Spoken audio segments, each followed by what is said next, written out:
Masih semangat Bapak Ibu? Masih ada Semangat Bu 2 modul lagi. Mary. Oke, Bu Sofia. Semangat, Oke, Bu. kita lanjut. Kita lanjut aja ya. Modul ketiga ya, modul yang ketiga. Tadi modul keempat yang disampaikan oleh Bu Pita. Kita lanjut dulu modul ketiga itu tentang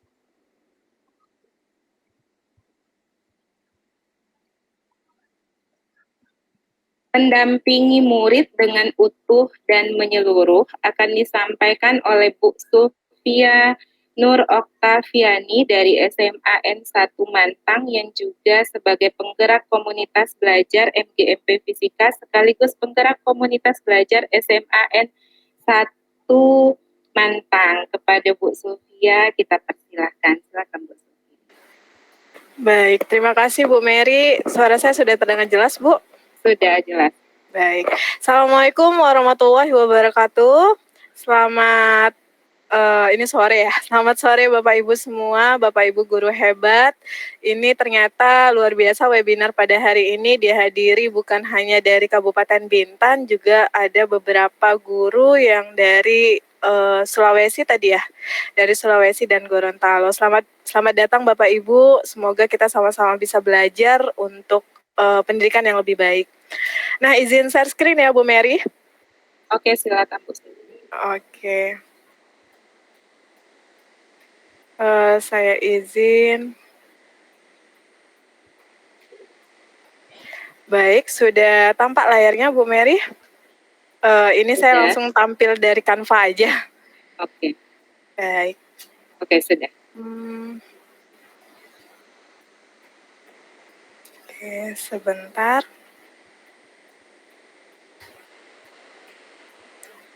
Sebentar, ada sedikit kendala.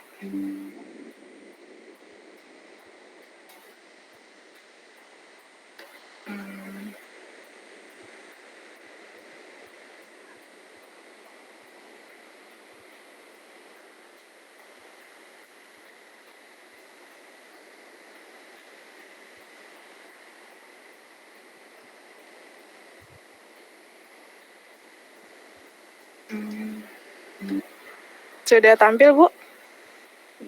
Lagi proses kayaknya. Oh, sudah ya. Sudah ya, baik.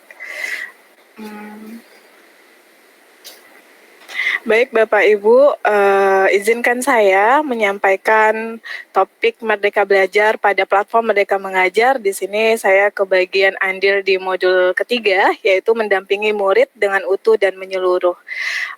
Seperti yang tadi Bu Mary sampaikan, saya juga masih belajar karena juga saya baru membuat komunitas belajar di sekolah tempat saya bekerja di SMA 1 Mantang dan juga baru bergabung di komunitas belajar MGMP Fisika Kabupaten Bintan di PMM.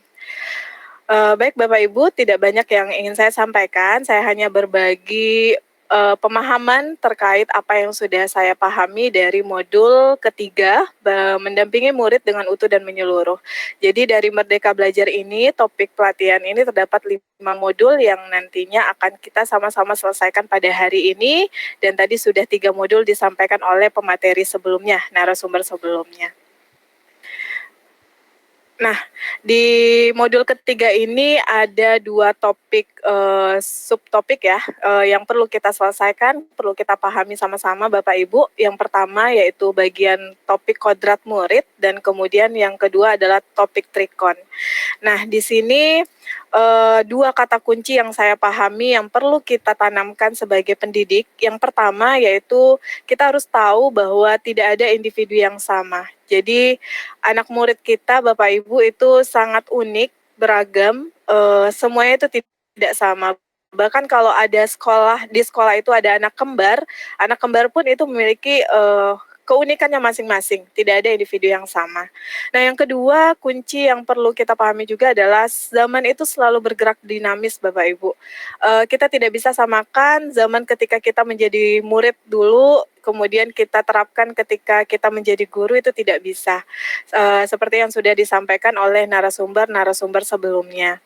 Nah, jadi di sini pendidik harus mampu menyesuaikan pembelajaran di kelas yang memfasilitasi setiap kodrat individu dan tentunya sesuai perkembangan zaman. Nah, di materi PMM di platform Merdeka Mengajar itu kita dituntun untuk melihat ya, memahami 4 buah video. Nah, yang pertama itu adalah video yang menjelaskan tentang kodrat keadaan Bapak Ibu. Saya yakin Bapak Ibu di sini sudah menyelesaikan ya, sudah menyelesaikan dan sudah menonton videonya. Mungkin juga ada beberapa yang tinggal menyelesaikan aksi nyatanya.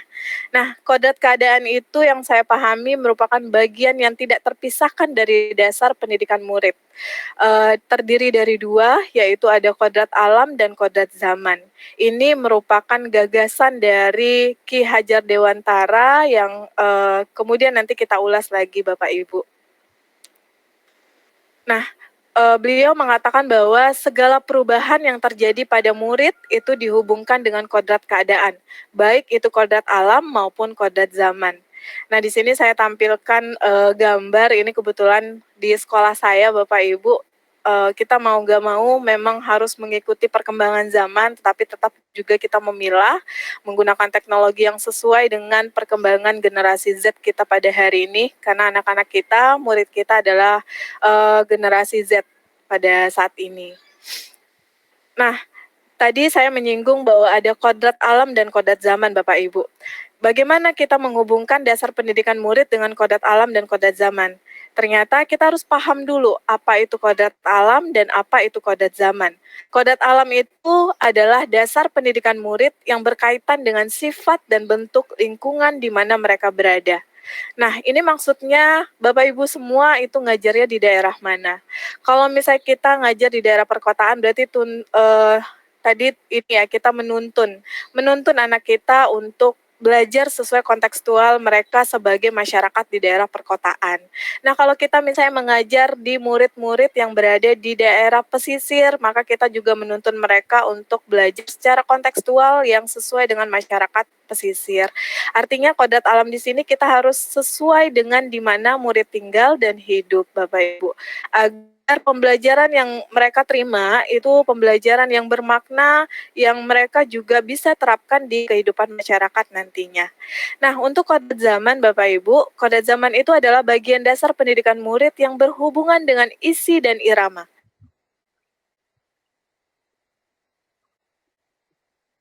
Zaman saat ini kita sebagai pendidik itu diharuskan ya Bapak Ibu untuk bisa menyesuaikan ke pembelajaran yang menuntun pada keterampilan dan kecakapan abad 21. Saya yakin Bapak Ibu semua di sini lebih paham apa itu keterampilan dan kecakapan abad 21 yang mungkin kita lebih kenal dengan 4C. Collaboration, communicative, critical thinking, dan kreatif Bapak Ibu. Nah, di sini saya menekankan 2 motivasi dari Pak Ki Hajar Dewantara. Yang pertama adalah pengaruh-pengaruh dari luar hendaknya tetap dipilah mana yang sesuai dengan kearifan lokal, sosial, budaya Indonesia. Jadi kita memang tidak bisa membatasi, menolak, dan memilih informasi secara langsung yang akan diterima oleh murid Bapak Ibu. Karena murid itu bahkan jauh lebih pintar dari kita menggunakan gadgetnya, mencari informasi yang sesuai dengan apa yang mereka minati. Nah, lalu tugas guru apa? Tugas pendidik adalah membantu murid untuk menemukan kecakapan abad 21 dalam menerima dan merespon informasi sesuai kearifan lokal. Artinya di sini kita tidak bisa memang membatasi anak-anak kita untuk buka ini, buka itu, sesuai dengan kemauan kita. Itu tidak bisa Bapak Ibu. Karena jaringan itu sangat luas dan kita tidak tahu anak kita udah buka A sampai Z, kita nggak tahu. Tapi dalam pembelajaran kita bisa menuntun anak-anak untuk menemukan kecakapan abad 21 dalam menerima informasi yang ada dari teknologi yang mereka gunakan. Nah, zaman boleh berubah, cara mendidik dan mengajar pun juga harus menyesuaikan. Didiklah anak-anak dengan cara yang sesuai dengan zamannya. Inilah kata Ki Hajar Dewantara. Nah, dengan materi yang tadi saya sampaikan Bapak Ibu, artinya Bapak Ibu sudah menonton nih tiga video yang ada di PMM. Ada kodrat keadaan, kodrat alam, dan kodrat zaman. Artinya sudah centang hijau semua, karena salah satu syarat untuk menyelesaikan aksi nyata adalah centang hijau. Tapi kita biasakan ya Bapak Ibu, jangan hanya centang hijau, tapi kita juga memahami isi apa yang ada dalam video. Nah, berikutnya yang terakhir ini adalah azas trikon yang Pak Ki Hajar Dewantara ungkapkan. Ada kontinu, konvergen, dan konsentris. Nah, kontinu itu adalah kemajuan kebudayaan itu datangnya dari kebudayaan dia sendiri. Sedangkan konvergen adalah keberagaman kebudayaan yang nantinya kita akan jadi satu, dipilah. Dan konsentris itu adalah kebudayaan yang harus mempunyai karakteristik dan sifat kepribadian sendiri. Ini pengertiannya Bapak Ibu. Namun bagaimana dalam pembelajaran agar kita bisa menerapkan sesuai dengan azas trikon. Nah, kalau berdasarkan kontinu, pengembangan yang secara berkesinambungan dilakukan terus-menerus dengan perencanaan yang baik, itu kita bisa melalui tujuan yang dipelajari, kemudian memantau proses pembelajaran, membimbing murid untuk merefleksi pengalaman belajar, membantu murid dalam mengelola respon-respon perasaan, menemukan dan menentukan tujuan belajarnya. Ini seperti yang sudah disampaikan oleh narasumber sebelumnya. Nah, sedangkan konvergen, seperti yang tadi saya sampaikan, ragam budaya itu tidak bisa kita tolak Bapak Ibu, tetapi kita hanya bisa memilah sesuai dengan kepribadian bangsa Indonesia. Nah, konsentris itu bersifat terbuka, tetapi kita juga tetap harus kritis dan selektif terhadap pengaruh kebudayaan di sekitar. Nah, berarti Bapak Ibu juga sudah menyelesaikan video pembelajaran asas trikon di PMM. Itu saja ternyata yang ada di modul ketiga Bapak Ibu. Mungkin itu saja Bu Mary yang ingin saya sampaikan karena semuanya sudah mulai dirangkum dari pemateri yang sebelumnya. Izin saya stop share ya. Oke, terima kasih Bu Sofia, luar biasa sekali. Dari yang sudah dipaparkan oleh Bu Sofia, berarti kita harus mendidik, kita sebagai pendidik harus mendidik anak murid kita sesuai dengan keadaannya, yaitu kodrat alamnya dan kodrat zaman. Jadi sesuaikanlah, misalkan kita di wilayah pesisir misalnya, didiklah anak tentang bagaimana keadaan alam di wilayah pesisir. Kemudian kalau zamannya seperti sekarang sudah canggih teknologi ya Bu Sufia, jadi mungkin bisa saja nanti menyambung seperti pembelajaran berdiferensiasi seperti yang ditanyakan Pak Muklis tadi, bisa kita bawakan ke diferensiasi produk. Berarti anak-anak bisa yang hobi TikTok kan, bisa kita suruh buat video TikTok ya untuk hasil presentasi, nah gitu. Atau bisa juga untuk teknologi apa yang dikuasai oleh anak murid kita, boleh seperti menggambar, buat komik misalnya. Jadi mereka bisa menyalurkan kemampuan masing-masing. Kita sebagai guru hanya menuntun mereka dan tidak terlepas dari azas-azas yang sudah digagas oleh Bapak Ki Hajar Dewantara. Mungkin ada yang mau bertanya, Bapak Ibu? Ada yang mau ditanyakan kepada Bu Sofia? Ada yang mau berbagi? Silakan Bapak Ibu, Bapak Ferdinand. Ini Bapak satu angkatan dengan kita Bu Sofia. Iya, luar biasa. Iya, luar biasa ini guru penggerak ya. Iya, Mas. Oke, terima kasih Bu Mary Satria. Iya. Jadi sebenarnya saya di sini dari awal sudah mengamati ya, dari narasumber, dari Bu Mary, Pak Yuri, Pak Bu Pitanouli sama Bu Sulfia. Jadi memang cocok jadi narasumber. Karena semua materinya sudah dikuasai, ya kan seperti itu.